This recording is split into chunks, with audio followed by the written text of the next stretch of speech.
Só os loucos sabem. Brother, nessa eu concordo com o Chorão também, que tem umas coisas que só os loucos sabem, né? Tipo aquela parte lá da música que ele fala que o medo cega os nossos sonhos. Não, os loucos tá ligado o que eu tô falando, os loucos sabem.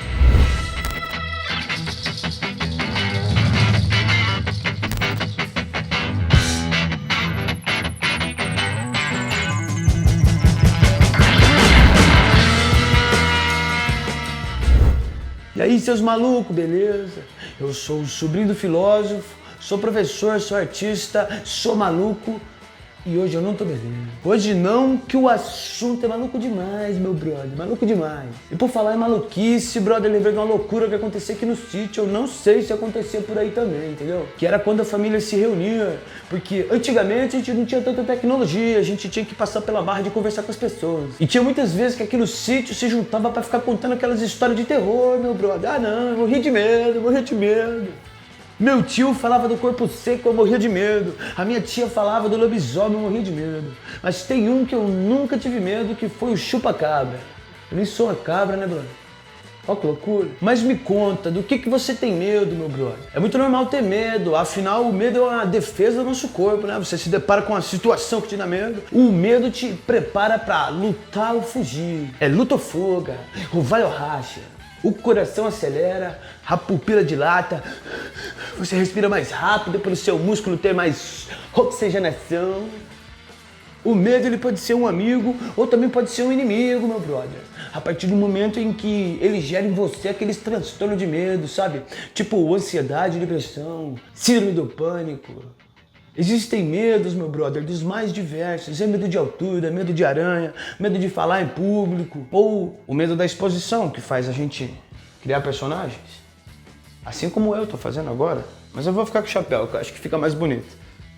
Fica estiloso, né, não? Alguns medos também podem criar fobias. Fobia social ou homofobia. Não, brincadeira. Tem medo de gay? O medo gera fobias irracionais que podem levar a comportamentos evitativos e até sofrimento significativo na vida da pessoa.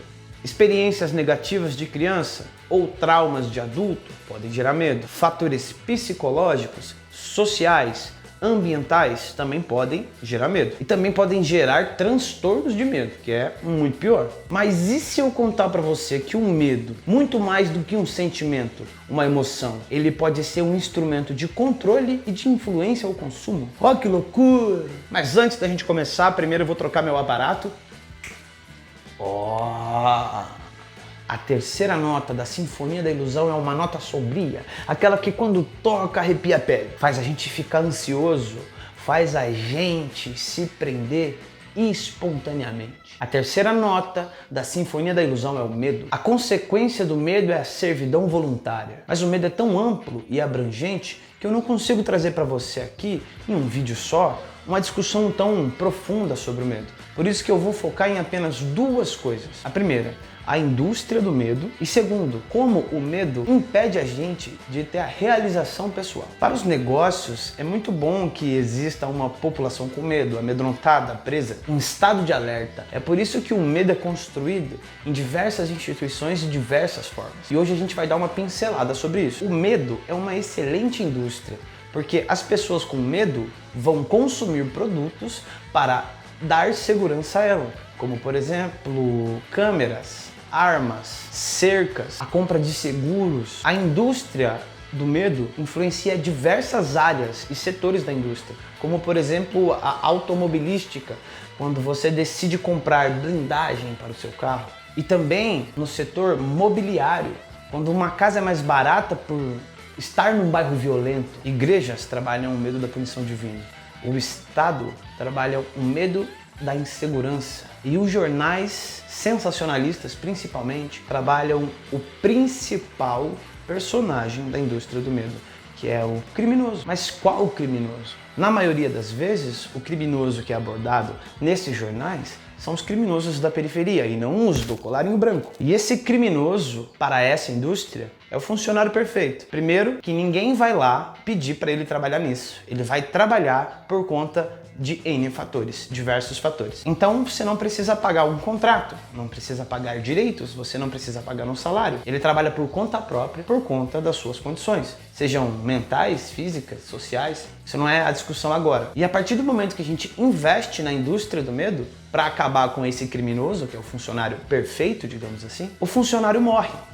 Então não precisa também pagar aposentadoria, ou seja, apenas ganhos. O jornal inventa o funcionário do crime, o governo trabalha a insegurança e as igrejas trabalham o medo da punição divina. Uma das consequências dessa indústria do medo é a produção de milícias, que seriam organizações com um poder paralelo que tem por objetivo proteger a população, mesmo que o perigo principal sejam eles. Outra coisa, o sistema carcerário também, ao invés de punir devidamente o criminoso, reestruturar e reinserir na sociedade, trabalha com a produção de mais criminosos para que aumente a insegurança e que nós sejamos diretamente afetados pelo medo. E isso serve de parâmetro para os lucros dessa indústria do medo. O tempo todo a gente vê notícia que nos colocam medo. É o próximo fim do mundo, é a próxima guerra mundial, é a crise ambiental, catástrofe global, para que assim a gente vá aumentando mais a nossa insegurança, a nossa ansiedade, o nosso medo e a gente passe a se esconder cada vez mais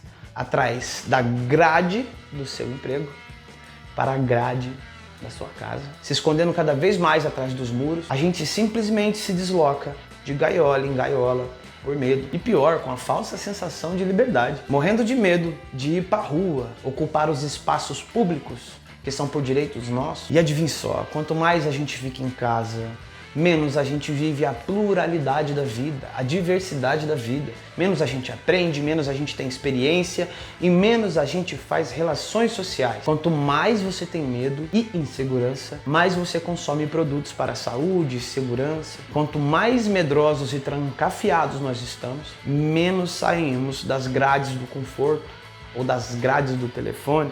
E menos a gente presta atenção à realidade que nos toca. Quanto menos a gente conversa e troca ideia, menos a gente se conecta com as questões necessárias para o convívio em sociedade, menos a gente se interessa por questões políticas e sociais, mais a gente se preocupa em sobreviver e menos a gente se organiza socialmente. A indústria do medo, ela tem alguns pilares para que ela funcione, para que exista esse funcionário perfeito, digamos assim. Educação precária ou falta de educação. Falta de oportunidade de trabalho, desemprego, miséria, desigualdade social. Tudo isso vai servir de ponte para a construção social da criminalidade. Dessa criminalidade que passa nos jornais sensacionalistas, dessa insegurança que a gente vê sendo construída pelo Estado. E é essa criminalidade produzida socialmente que vai movimentar essa indústria do medo. E como isso interfere na nossa realização pessoal?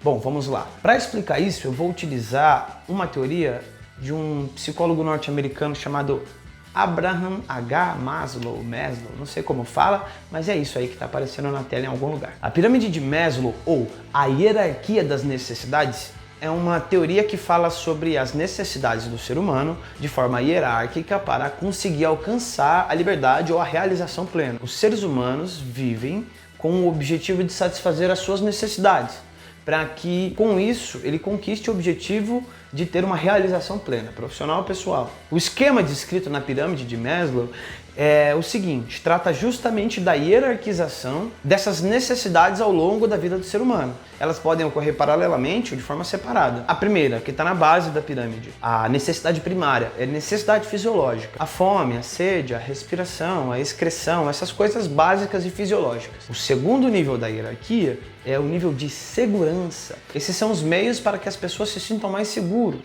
tanto em casa ou nas ruas, como de formas mais complexas como segurança na saúde, segurança alimentar, entre outros. Em terceiro, a gente tem as necessidades sociais. Nesse grupo estão as necessidades de se sentir parte de um grupo como um todo, como ter amigo, constituir família, receber carinho de parceiros sexuais. A necessidade de status ou estima é a quarta etapa da pirâmide de Maslow, que agrupa duas principais necessidades: a de reconhecer as próprias qualidades e a de ser reconhecido por outras pessoas, devido à capacidade de adequação do ser humano. Ou seja, é uma necessidade que a pessoa tem de sentir orgulho de si mesma e de que os outros sintam orgulho de si. Ser respeitada por si, pelos outros, Essa é a necessidade de estima ou de status. E por último, a necessidade de autorrealização. Esse é o topo da pirâmide. É o máximo, o nível máximo de realização pessoal. É onde o ser humano consegue aproveitar todo o potencial de si próprio. É a capacidade de fazer aquilo que gosta e está apto a fazer. E fazer com satisfação, né? Que é a melhor parte. A partir